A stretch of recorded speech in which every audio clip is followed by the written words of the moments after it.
From Focal Point Radio and Radio Fairfax in Fairfax, Virginia, this is The Mimi Gerges Show.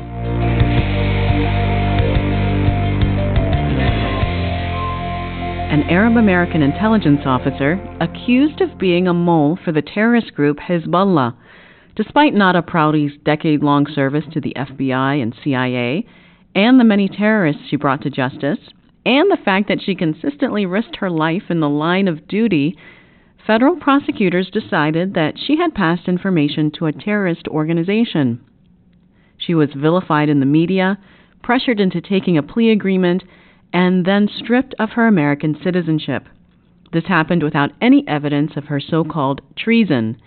Nada Prouty has been exonerated by the CIA and is awaiting reinstatement of her citizenship. Her memoir is called Uncompromised, and she joins me in the studio. Nada, welcome to the program. Thank you so much for having me. Nada, what exactly were you accused of? Well, I was not accused of anything in court, a regular court. I was accused in the court of public opinion, obviously because there was no evidence of me betraying my country. But the insinuations that were made by federal prosecutors in Detroit was that I had passed intelligence to the terrorist group Hezbollah. And they just came up with that by themselves? Yes. Obviously. Well, I do state in the memoir the reasons behind that. I think it was more of personal agenda. I think people looking to get promoted at work and a United States attorney who was looking to get some credentials in his national security resume. So as a national security worker, we're very vulnerable because the evidence against us is by the same people who are prosecuting us. So we don't have the luxury to present our exoneration. But thankfully, eventually, the CIA did conduct a big 2-week interrogation session followed by multiple polygraphs, and I was exonerated. Now, a guy named Talal Shaheen is your brother-in-law. He's married to your sister. He was being investigated by the FBI for having links to Hezbollah as far as financing that terrorist group. Right. He himself was not charged or indicted on any terrorism charges. It was, again, a media stunt for a public that was after September 11 had some doubts about Arab Americans. But did he send money to Hezbollah? Not at all. There had been no evidence, nothing that I am aware of that he'd done that or had any association with the terrorist group Hezbollah. But he did flee to Lebanon. He did. He was indicted on tax evasion charges. He was not reporting all his income and evaded paying taxes on that income and traveled back and forth from Lebanon and finally left and never came back with the knowledge of the FBI, which was, as an investigator myself, I had doubts about them allowing him to leave to Lebanon multiple times during an investigation to a country that we don't have an extradition treaty with. But what is this charge about you improperly using FBI computers? Yes, I detail in my book the reason why I pled guilty to this charge that I was later exonerated of. The prosecutors had told me that I had viewed some documents, but they would not share those documents with me. They would not tell me what's in those documents, but they told me that I had viewed them without authorization. To give you a small example, the squad that I worked is an international terrorism squad that investigated crimes against U.S. interests in U.S. citizens overseas. And the squad that sat right next to my squad was the Hezbollah squad. As an Arabic speaker, I can't tell you how many times agents from the Hezbollah squad would come to my desk, ask me to pull a document, and ask me questions about this due to my culture and linguistic abilities. So I was assigned Hezbollah cases contrary to the website, the Department of Justice website, that today's date state that I've never worked any Hezbollah cases. And I just, without showing me the documents, I was able to recall some of them, but I don't have photographic memory. So I wasn't able to recall something that happened 7 years ago. And they told me that those documents were relating to a Hezbollah investigation. But to today's date, I still am not aware what is in those documents. So I pled guilty to something I haven't seen, and I don't know what was in them. And I discussed that with the judge at my plea hearing. You said that they offered you this plea agreement and that you pled guilty. Why, when you were not guilty? Right. It was a lot of pressure.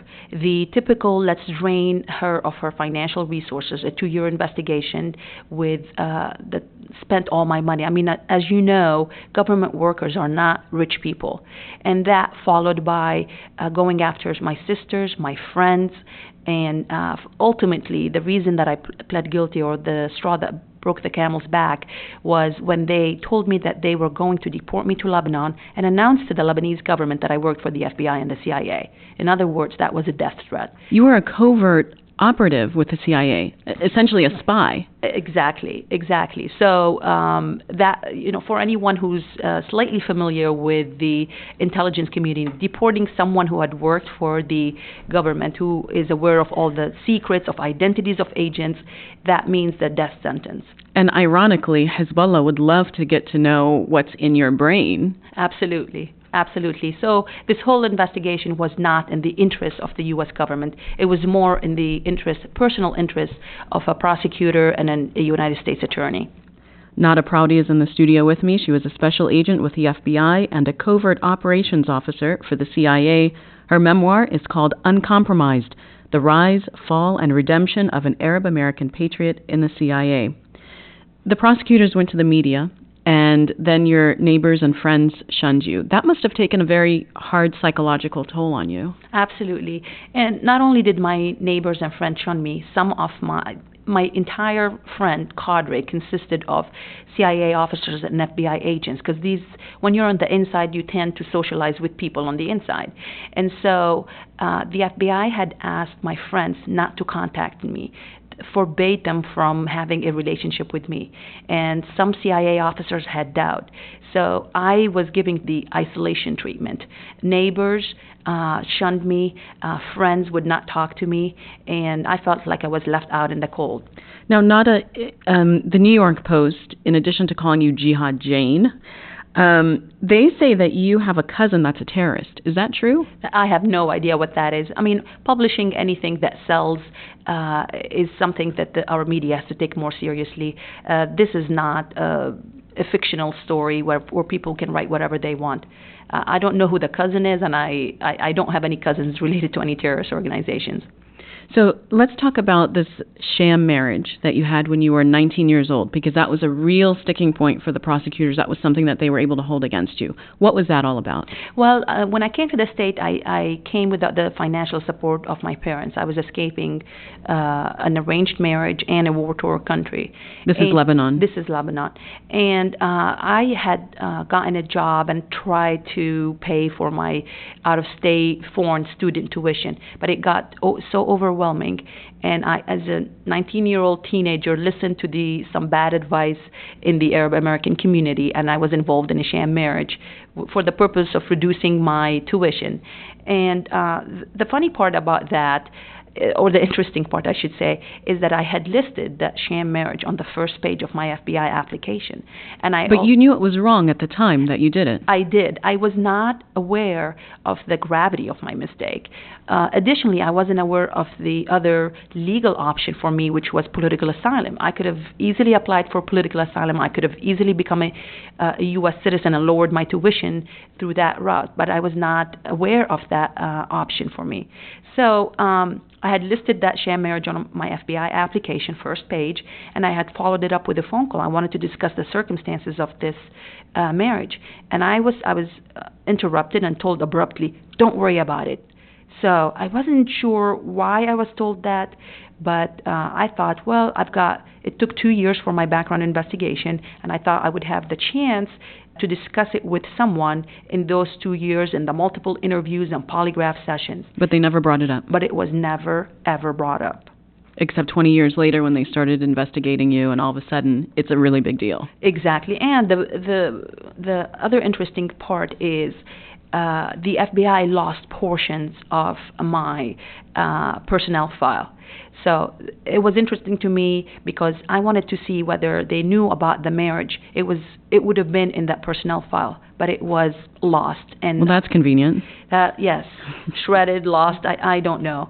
But there were other factors here. For example, the FBI, I needed to have sensitive compartmented information, higher than top secret clearance. And so the FBI conducted 3 internal investigations to grant me this clearance. Those investigations are focused about my use of the FBI computer system. And throughout my work with the FBI, it covered the entire period. I was cleared and granted this SCI clearance. So it was, I quite didn't understand it.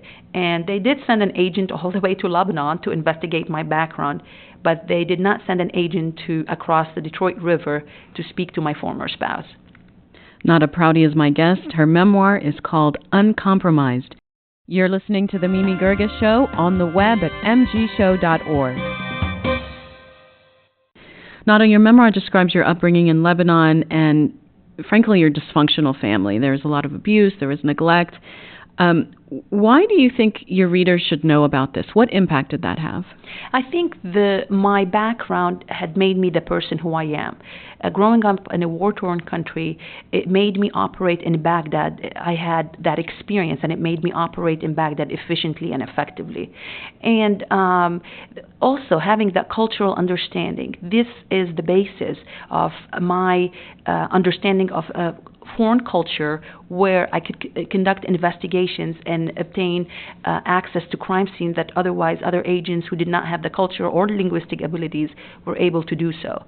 So I think I wanted to give the reader, this was the hardest part for me to write in the book.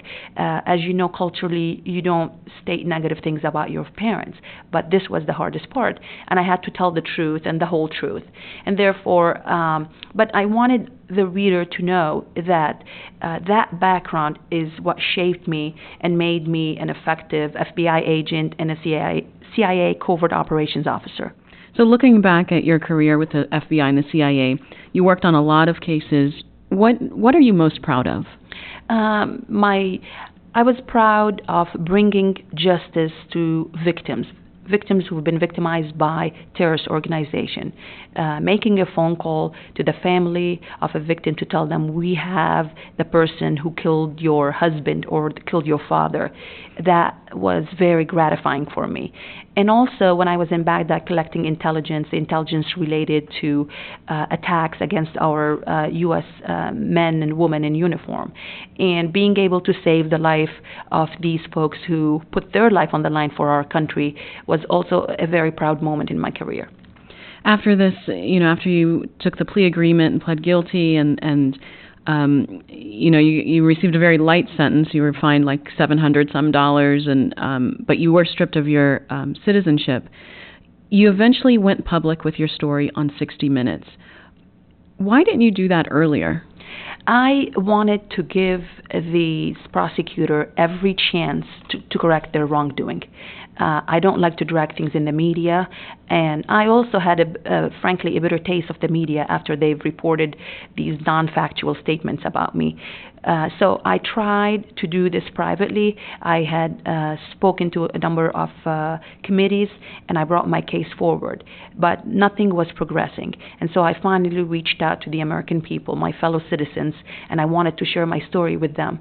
And I'm proud to say that when I reached out, they themselves reached out to me, and I am where I am today because of that. The reaction was quite positive after that. It was absolutely positive. Neighbors called me and apologized, shook my hands. One of the very shocking moments for me is a person in my daughter's gymnastics class brought a bouquet of flowers, handed it to me with tears in his eyes and telling me, I've never met an American hero. This is for you. You are a hero. This program, as well as all our other programs, are on our website, mgshow.org, and you can listen there, and you can also follow us on Facebook and Twitter. You, in addition to all the work you did anti-terrorism-wise, you were deployed for the CIA in Iraq, and you were actually pregnant at the time. Yes. Most pregnant women can't get off the couch, let alone go into a war zone. Yes, the mission to me was what drove me. When I wake up in the morning, I wanted to go to work. I was very lucky that I found a job that I enjoyed, and I couldn't wait to wake up in the morning and go to work.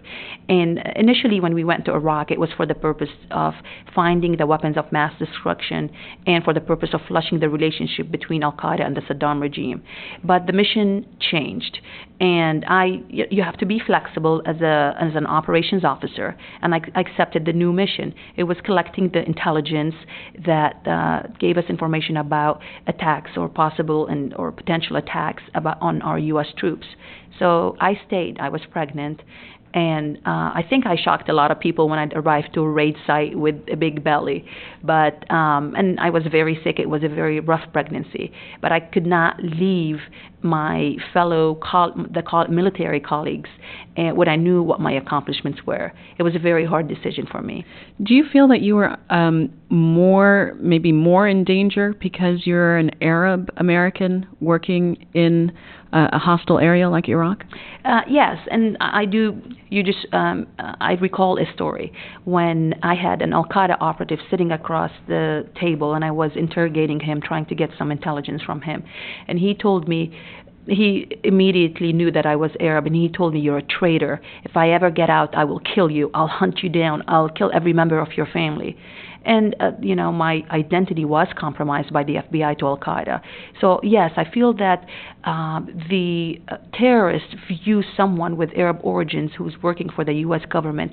They just put them on a pedestal, and they want to go after them with a little bit more vengeance than they would someone who does not have the Arabic cultural background. And how did your Arabic language and knowledge of the culture help in intelligence? I mean, do you feel like you actually saved American lives? Yes, I am. As the former director of the CTC Counterterrorism Center stated on 60 Minutes, he said he was comfortable saying that I did save American lives. And yes, the culture and the language make a big difference when you are in an overseas environment, when you're trying to collect intelligence or when you're trying to conduct an investigation. You just gain access to things that you normally wouldn't, or you can hear two people talking about something that is of very high importance to an investigation that someone would not have that ability to do. Nada Prouty is in the studio with me. She's a special agent, or she was rather a special agent with the FBI and a covert operations officer for the CIA. Her memoir is Uncompromised: The Rise, Fall, and Redemption of an Arab-American Patriot in the CIA. You're listening to The Mimi Gerges Show on the web at mgshow.org. Nada, I want to ask you about your religious background. Your family was Druze. What does that mean? I have a bit of explanation about the Druze, but it's a combination of Christianity, Islam, and Buddhism kind of combined all together. But I've never practiced the religion because I was told that the Druze would receive the information about the religion at the wise age of 40. And so my parents did not practice it, and I did not practice it. But I went to an evangelical school, and I had embraced Christianity as a child. And later on, my husband is Catholic, and I attended the Catholic Church and the process of converting to Catholicism. You said that, essentially when the prosecutors went after you, that this was a witch hunt.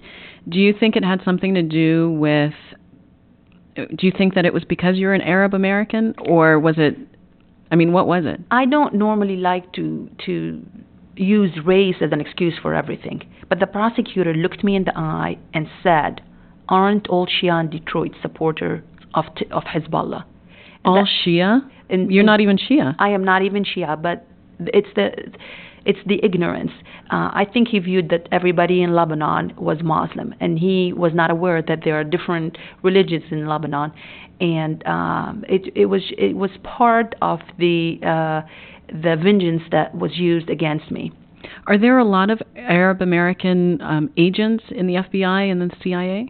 Not as many as should be. In fact, I was inundated, and I worked longer hours than my fellow agents because of that. And as you know, FBI agents are not paid for overtime, but it was my honor, and I felt it was my duty to contribute, whether it was 20 hours a day or longer in some of these investigations to contribute to these investigations. The book we're discussing is called Uncompromised: The Rise, Fall, and Redemption of an Arab-American Patriot in the CIA. Nada Prouty is in the studio with me. She was a special agent with the FBI and a covert operations officer for the CIA. Nada, what would you say was the worst part of this whole ordeal? I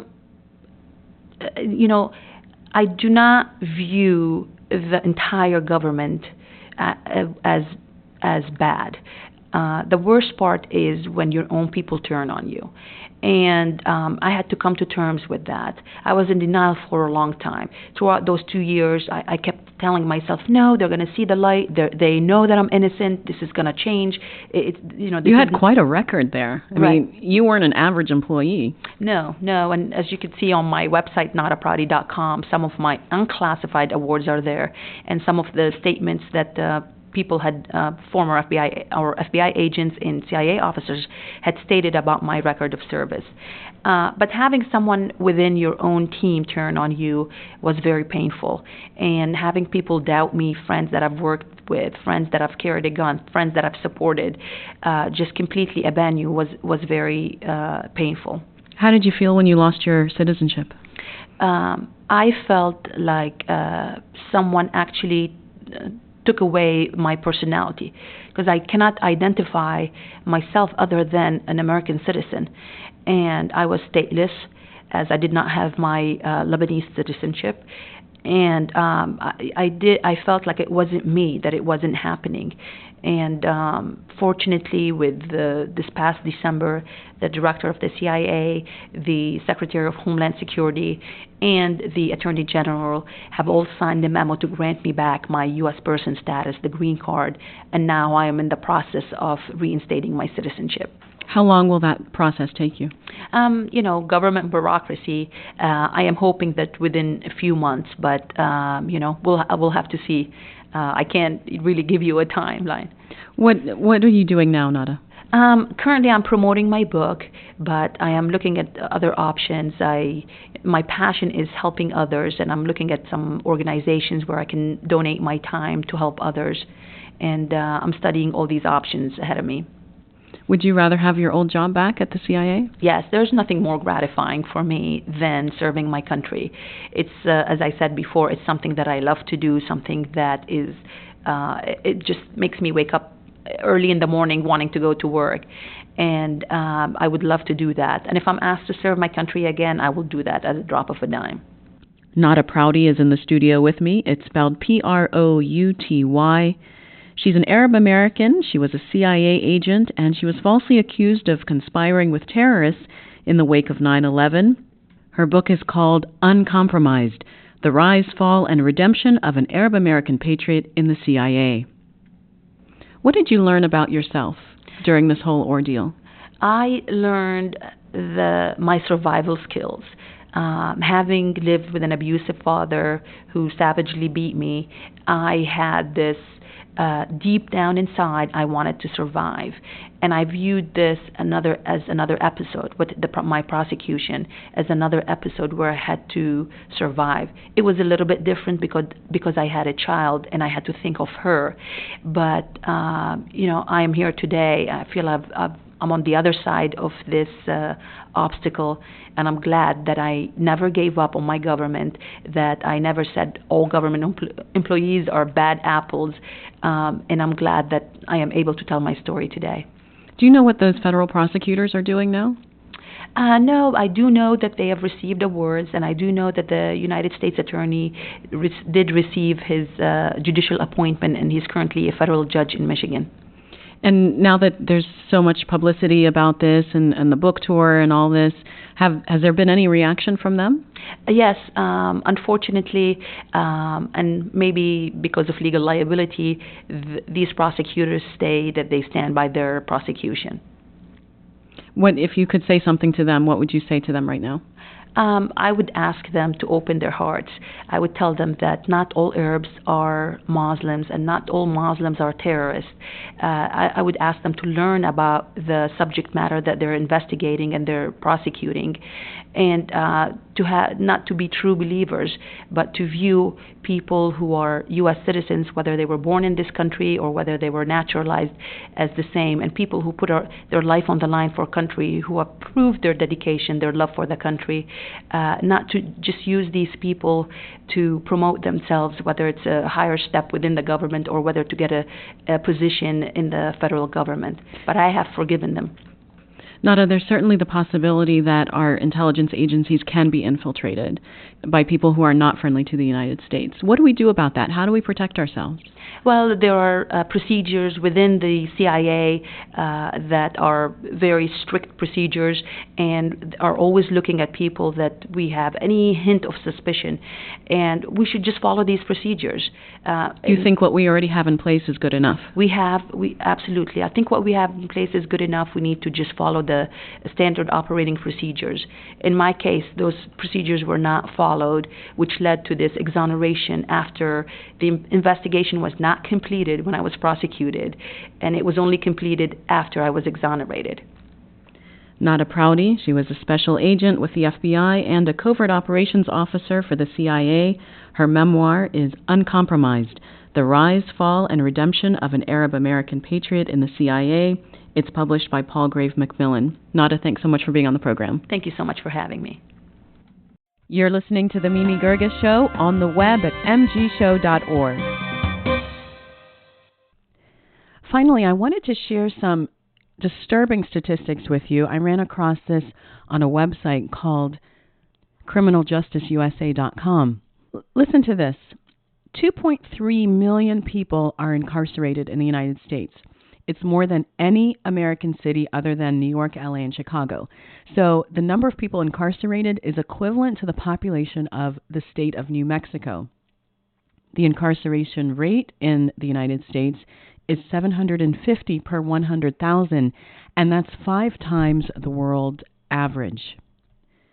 1 in 31 Americans and 1 in 11 African Americans is under some form of correctional control. That means either in prison, on probation, or on parole. So I was kind of disturbed by those figures. I wonder what you think of that. You can contact me on mgshow.org or on our Facebook page.